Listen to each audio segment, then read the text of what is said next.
Hey everyone, welcome to Chemistry Study and this is Uzma Mansuri. So in this video we will discuss about first chapter of 11th chemistry and the name of chapter is some basic concept of chemistry. तो मैं आपको बता दूं ये video होने जा रही है मेरे एक प्यारे से स्टूडेंट की डिमांड पर जिसने मुझसे बोला है कि मैम वीडियो बनाकर इस चैप्टर की अपलोड कर दीजिए। तो फर्स्ट ऑफ ऑल मैं आपको बता देती हूँ कि इस वीडियो में हम इस चैप्टर से रिलेटेड कौन कौन से टॉपिक डिस्कशन करेंगे। First one is definition of chemistry, second development of chemistry, third importance of chemistry, fourth topic is matter and fifth topic is characteristics of particle of matter. ये 5 topic हम इस video में discussion करेंगे और आगे का next topic that is classification of matter, physical and chemical classification दोनों हम नेक्स्ट वीडियो में डिस्कस करेंगे।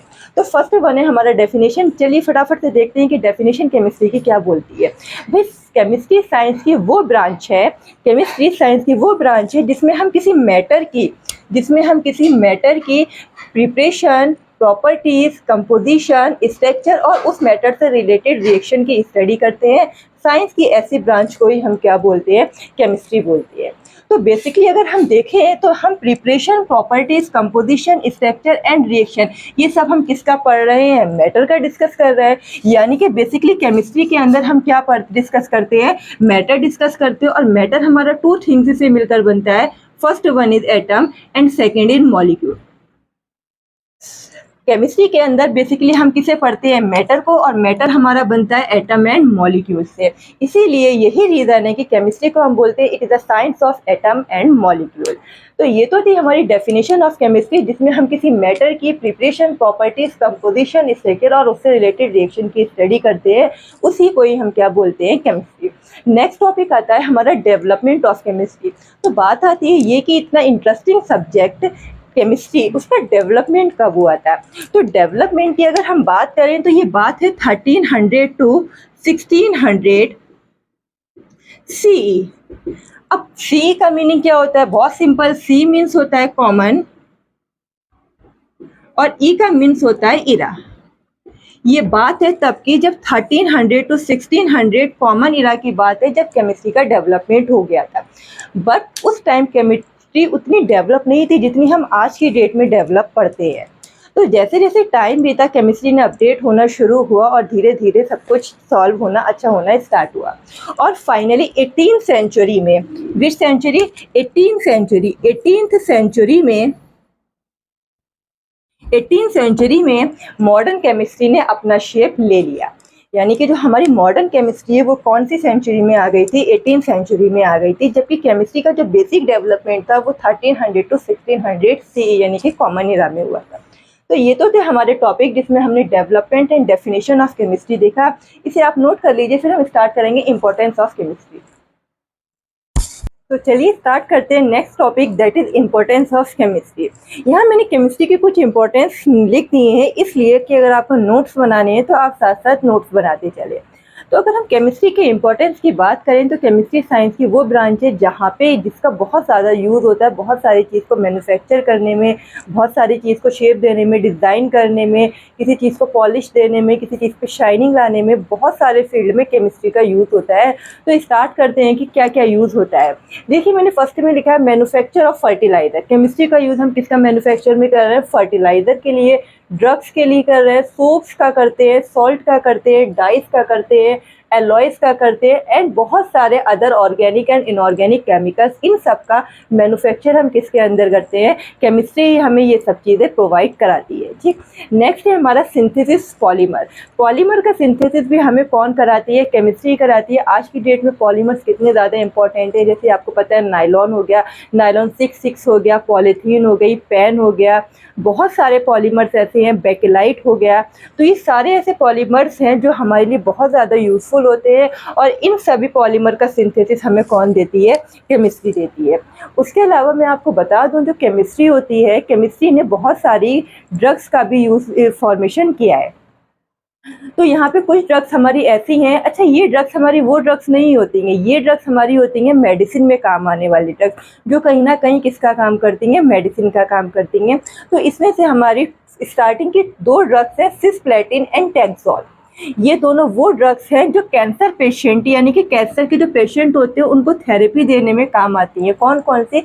सिस्प्लेटिन एंड टैक्सोल लिखा है ना मैंने यहाँ, लाइफ सेविंग ड्रग्स। कौन सी ड्रग्स हैं जो लाइफ को क्या करती हैं? सेविंग करती हैं, such as cisplatin and taxol. ये दो ऐसी ड्रग्स हैं are effective in the cancer therapy, यानी कि सिस्प्लेटिन एंड टैक्सोल इफेक्टिव होती है कैंसर थेरेपी में। जिन लोगों को, जिन पर्सन को कैंसर की प्रॉब्लम हो जाती है उनकी थेरेपी में सिस्प्लेटिन एंड टैक्सोल नाम की ड्रग्स का यूज़ किया जाता है। उसके अलावा हमारी एक नेक्स्ट ड्रग है जिसकी शॉर्ट फॉर्म होती है AZT और फुल फॉर्म होती है एजिडोथाइमिडिन। इस ड्रग्स का यूज़ हम करते हैं एड्स पेशेंट को, यानी कि ऐसे लोग जिनको एड्स के पेशेंट हो जाते हैं उनके लिए AZT क्या करती है? एक ड्रग है जो मेडिसिन का काम करती है। उसके अलावा हमने लिखा है also crucial for the understanding the formation of hole in ozone layer. Atmosphere जानते हैं ना, एटमॉस्फेयर, हाँ वही एटमॉस्फेयर जिसमें क्या है, हमारी एक ओजोन लेयर है जो सन की अल्ट्रावायलेट रेस को अर्थ तक आने से वो लेयर क्या करती है? रोकती है। और उस लेयर में क्या हो गया? एक होल हो गया। अब उस होल होने का रीज़न है पॉल्यूशन। पॉल्यूशन इतना बढ़ता जा रहा है कि होल हुआ था वो होल धीरे धीरे इंक्रीज होता जा रहा है। तो वो ओजोन लेयर में वो होल क्यों हो रहा है उसके अंडरस्टैंडिंग के लिए भी कौन यूज़फुल होती है? केमिस्ट्री यूज़फुल होती है। तो ये तो थे हमारे कुछ इंपॉर्टेंस ऑफ केमिस्ट्री। इसकी नेक्स्ट टॉपिक स्टार्ट करते हैं मैटर, तब तक आप इसे नोट डाउन कीजिए। तो अब हम बढ़ते हैं मेनली अपने चैप्टर की तरफ, और फर्स्ट टॉपिक होगा यानी चैप्टर का हमारा मैटर, और हमारे आज की वीडियो का फोर्थ टॉपिक है मैटर। तो बात आती है ये कि मैटर होता क्या है। तो मैटर की बहुत छोटी और बहुत सिंपल डेफिनेशन है, बहुत प्यारी सी definition, anything that have mass and occupy space is called matter. यानी कि ऐसी कोई भी चीज़ जिसका क्या होता है? मास होता है, और वो कुछ ना कुछ क्या ले लेती है? स्पेस घेर लेती है, स्पेस ले लेती है, उस चीज़ को हम क्या बोलते हैं? मैटर। फॉर एग्जाम्पल मेरे पास ये मार्कर है, इसका कुछ ना कुछ क्या है? मास है, और इसे अगर मैं अपने हैंड पे, अपनी पाम पे रखूँगी तो इसने मेरी पाम में क्या घेर लिया है? स्पेस कवर कर लिया है। तो ये क्या है? हमारा मैटर। तो ऐसी कोई भी चीज़ जिसका जो स्पेस लेती है और जिसका मास होता है उसी हम चीज़ को क्या बोलते हैं? मैटर बोलते हैं। डेफिनेशन है हमारी, anything that has mass and occupy space is called matter. ठीक है, अब आती है हमारी एग्जाम्पल्स की, क्या क्या एग्जाम्पल्स हो सकते हैं। एनीथिंग, कोई भी चीज़, बहुत सारी चीज़ें, मतलब जो इंडियन फिलोसफर्स थे जब उन्होंने मैटर की डेफिनेशन दी थी तब उन्होंने बोल दिया था anything in universe is made by matter. यानी कि पूरे यूनिवर्स में हर चीज़ किसकी बनी होती है? मैटर की बनी होती है।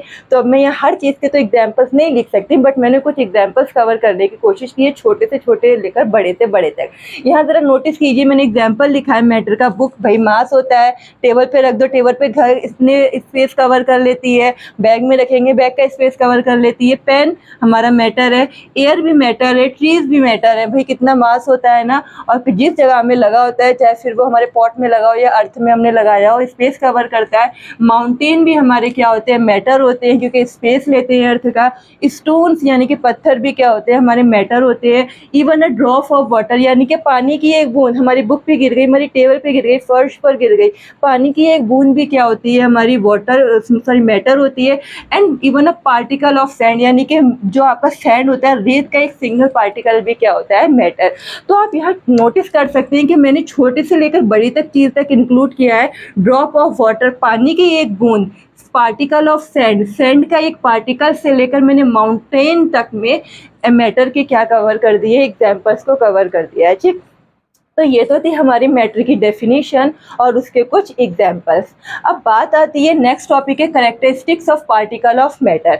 मैटर के जो पार्टिकल्स होते हैं, मैटर जिन पार्टिकल्स से मिलकर बना होता है उन पार्टिकल की क्या कैरेक्टरिस्टिक्स होती हैं, तो हम देखना स्टार्ट करते हैं। First one is particle of matter are very small in size.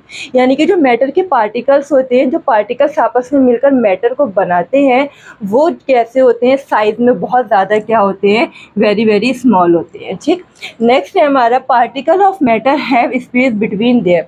जो पार्टिकल्स आपस में मिलकर मैटर बनाते हैं उन पार्टिकल्स के बीच में क्या होता है? स्पेस होता है। फॉर एग्जांपल मेरे पास यहाँ एक कंटेनर है, ठीक, इस कंटेनर में गैस, मान लीजिए कोई गैस भरी है, और हम सबको पता है कि भाई गैस के पार्टिकल्स कंटिन्यूसली मूव करते रहते हैं और रैंडम मोशन में एक जगह से दूसरी जगह पे जाते रहते हैं, और इनके बीच में क्या होता है? स्पेस होता है। तो ज़रा नोटिस कीजिए आपने, मैंने यहाँ पे गैस के पार्टिकल्स के बीच में यहाँ देखिए क्या बनाया है? स्पेस बनाया है। क्यों? क्योंकि ये स्पेस एक्चुअल में मैटर के पार्टिकल्स के बीच में होता है। तो वही लिखा है पार्टिकल ऑफ मैटर, ये हमारे मैटर के पार्टिकल है, हैव स्पेस बिटवीन देम, इनके बीच में क्या होता है? स्पेस होता है। ठीक, नेक्स्ट है हमारा particle of matter are constantly moving.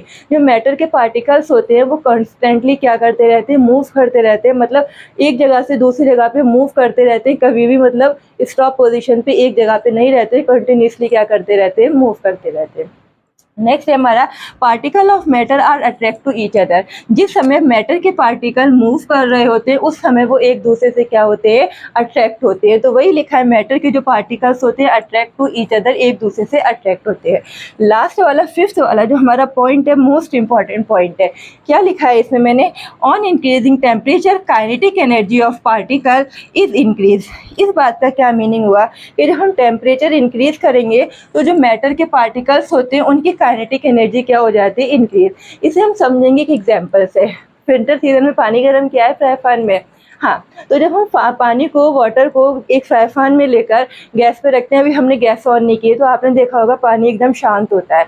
उस समय जो वाटर के जो पार्टिकल्स थे उसकी काइनेटिक एनर्जी बहुत स्लो होती है, तो वाटर शांत होता है। लेकिन जैसे ही हम गैस को ऑन कर देते हैं और गैस ऑन होने के बाद वाटर हल्का हल्का वार्म होता है, उसके बाद आपने देखा होगा जब बॉयल होना स्टार्ट होता है तो आपने देखा होगा वाटर में बबल्स भी बनते हैं और पॉप साउंड भी प्रोड्यूस होता है ना। तो वो इसीलिए होता है क्योंकि जब हमने गैस को ऑन कर दिया, टेम्परेचर मिला, पानी को टेम्परेचर मिला, तो जो वाटर के पार्टिकल्स थे उनकी काइनेटिक एनर्जी क्या हो गई? इंक्रीज हो गई। और काइनेटिक एनर्जी इंक्रीज होने की वजह से पार्टिकल्स ने रैंडमली मूव करना स्टार्ट किया, और मूव करना स्टार्ट किया तो बबल्स बने और उसमें पॉप साउंड क्या हुआ? प्रोड्यूस हुआ। तो इसीलिए हमने बोला कि जो टेम्परेचर जब हम इंक्रीज करते हैं, जो मैटर के पार्टिकल्स होते हैं उनकी काइनेटिक एनर्जी क्या हो जाती है? इंक्रीज। इसका मीनिंग ये है कि अगर टेम्परेचर इंक्रीज करने पर काइनेटिक एनर्जी भी इंक्रीज हो रही है तो टेम्परेचर डिक्रीज करने पर काइनेटिक एनर्जी भी क्या होगी? डिक्रीज होगी। तो ये तो थे हमारे आज के 5 टॉपिक जो हमने कवर किए। बाकी का next topic that is physical and classification of matter, हम उसे नेक्स्ट वीडियो में डिस्कस करेंगे। वीडियो पसंद आई हो तो don't forget about like and subscribe.